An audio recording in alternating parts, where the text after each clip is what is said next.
15. Celete ahkam-ı Ramazan'dan nahmedu ve nusalli ala Resulihil Kerim. Dersimiz barıptı şuna ki arada ayda neyme etmekliğe beter Allah'dan olmalı. O ştada ulamadan yadan dağıtları birisi ki Allah yağdap dedi. Qaharın gelmeseliliği. Qahar dağıt, adam dağıttı bolayan dağıt. Qaharın da geliyer öyle. Yöneşil qaharın yuğutmaklık gerek. Ne kadar bolaya bahak qaharın geliyor. Qahar gelmelerde qaharın gelmese bula adamların öz sıfatının xarısı. Qaharın gelmelerde qaharın gelmeli. Qaharın gelip de öňündäki barda sana diýse bagışdy diýip etdi, bagışlamaklyk gerek magdur bolsa, imkany bolsa, mümkin bolsa. Adam arada hasan has qaharın getirmelerden. O şoňa meres bir bihut dağıtlardan şimdi var ahim ağdın acizipde durmalardan. Başka vatlarda etmeler, hasan has arada sözüre bolmaly. O bir de vaktimizi da adamı boş geçirmelerden. İstirahat yani sonra zikir bilen, Kur'an okumaklık bilen, telavat etmeklik bilen, haytı bir Huda bilen Peygamber'in söyleyen dağıtları bilen meşgul olmaklık gerek. Ve bir şey dağıtta böyle ya, halalcak dağıt. Şu halal hakkılardan ne var ahim ne yapmak gerek? Gevren çekmeklik gerek yani. Şeriat bir şey dağıtlardan ağzın aradaki icade veriptir. Ama şimdi nefsin tertine, şu dağıtlardan ne yapmak gerek? Gevren çekmeklik gerek. Şimdi idinna kitabiyadan alım, bir şey dağıtları var deyiptir, sonun için ağzın açsan bolaya deyiptir. Nerede icade var? Ağzın açmaklığı arada ayda olsun, ya başka vakitte arada tutturdun, sonra ağzın açmaklığı icade var. O vakit neyme? İde elhaqas savme zararen. Bir vakti ki var ahim, merizliye, onun için merizçiliği arada tutmaklık için merizçiliğe değer verecek bolsa. Onun için şu da neyme? Hak etmekliğe icadan mı oluyor, ağzın açmaklığa. Ya sen arada tutup dursun, heva sorup dursun. Sonra beni ağzını açman dursan, sen ödüne zarar verecek şu tuğratında. Lükterden aç deyip dur, şu tuğratı neyme? Açmaklığa icadı var. Ya bir adam oluyor, musafirete gitti. Musafirete sen hop ağzını arada tutana beter kal, sokağa beter ki yandan. Ama ben musafir deyip ağzını açmaklığa da bu tuğratında da icadı var. Bir adam oluyor, hevri kata ağzılması oluyor. Qatı acıqıptır, asan yani öyle acıq yaraq qottu. Şu tuğratını öz canını qorqsa, şonu da ağnaşmaklığa icada böyle. Şu an oğlanlar böyle de kombayn işlerine evde var. Kombaynda qatı tuğdayarlar, arada tutuyarlar.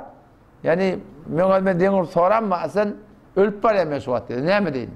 Bu okuldan uğrayıp gidip var yeme. Şonu yaraq yağdaylar da, yahulata belki vatta botun. Canın hatırı üstte, şonu da ağdalardan adam aşağı kadar açan var. Dördüncüsü denen langurunu lil hamil ya kana savmu yadurru biha ev bil cenin iptir. Yankı denanı gevreli oluyor. Gevreli olanına arada tutmaklık sonra zarar verdi. Ödüne zarar veriyor. Ya mutakassıs doktorla diye oğlancına da zarar varsın diye.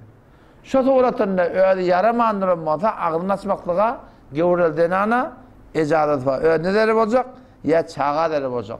Yoksa da evet yani, o bir muradı, süt veriyen denanı da oluyor.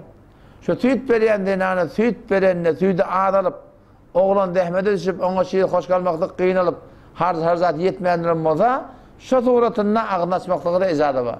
Ya oğlancığa değerli olacak, ya enen ödene değerli olacak. Hay suratında, eğer bana şöyle bir tüydüne de adına, ya oğlan değerli olacak, o da icadı var, neyme? Ağdını açmaklığı. Antlanızı bilen kullen arada tutmaklık doğru de. O neyme? Denana aybaş görüyor, ya denana nefas ediyor. Oğlan dünya geliyor. Şundan bilen kullen arada tutmaklık doğru de. Hiçbir açmaklık gerek. Yedilincisi, Şeyhül Fani deyiptir. Bir qarrı yaşıl denanıla oluyor. Yaşıl erkek adamla oluyor. Öylep arada tutmayacak ki. Ya ne kadar meriçlikle oluyor, yılı 10 ay taraf meriç. Şu tuğratında var akım, şöyle adamlara da ağırlaşmaklık icada oluyor. Ama sonra ne etmeli? Her günün yerine bir gün ne etmeli? Baş fitre vermeli. Şu ataman akılada 5 gün sonra elan buldum. 30 tane 5 gün sonra ne oluyor? 150 gün sonra oluyor, doğru mu? Şu tuğratında şunu başardığını oraya bir vaat böyle yani şunu her neyse tutmadık koda şöyle adam şunun yerine ne etmeli? Baş fitresini vermeli. Bir adam bana yaşlı adam arada tutmayacak ki yemeli adam, arada tutulmayan geçiyor. Aradan 20'ini ölse, son geçiren 20'nin ne vermeli? baş fitretini gariplere vermek gerek. Burlap bolýa şol meride adam öyle garip bolýa. Onu ne etmeli? Şu meride adam yuvaşlardan vermeli. Yıl boyunca şonu başardığında ne etmeli bolýa? Baş fitretini vermeli bolýa yani. Başdaki gariplere. Şu soratını. Elbette bir gurruma var. Tadaşın düşünmeli gurrun. Bir denen öyle aybaş görýär. Toran qadaatını almalı. Oğlun bolýa, toran qadaatını almalı. Bir bolýa aradan semerilipdir. Toran qadaatını almalı. Eğer bir adam yıl boyunca arada tutup bilecek ya şöyle denana ya şöyle erkek adam ya hemişe merid arada tutup bilecek şöyle adamla her günün yerine bir baş fitre vermeli. Eğer ehyanen gelecekte şöyle adam kavga olsa can sağalsa düzelse arada tutup bilecek olsa ne etmeli? Yine şöyle arada tutmaklık şoň boyuna farz var yani. İşte ortada. O bir näme yine agyň açmaklyk ejada bar. Bir wagt bolýar sen ödüň nefil arada tutup dursaň. Otam bir mihman diýe bir zat diýe. O mihmana giden al-hödretde ödüň imana tursaň mumur gelişi ýok da. Şu mihmanyň hatyrine nefil arada tutsaňda açmaklyk ejada bar.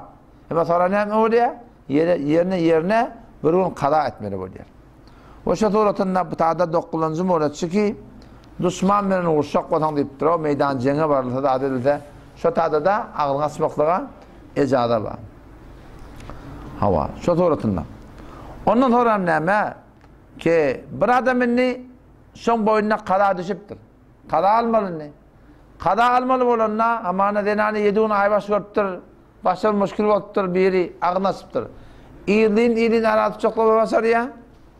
Ve juda tutuşaklap basar ya. Hemen 5 günle 5 gün ilin arada tutuşaklap basar ya.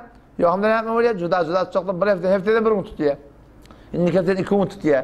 Şey deyip yavaş da qadağını alsan bolýar yani. Yine burada da ejada var. O da näme? Nerede köşe tomdan odak güller da. Denanan başında 7 gün arada kalıptır. Muni çalamlazı kalsa beter gawy. Ajalyň hasan gelecek belde. Yok Allah tevekkülleyip o kışın gıyıtka güllerini else şu tadı da näme? Ejada var. Şol yani qadaatını gize koymaklığa yani storatından. Allah hemme cebeden kabul etsin. Vesselamu aleyküm ve rahmetullah.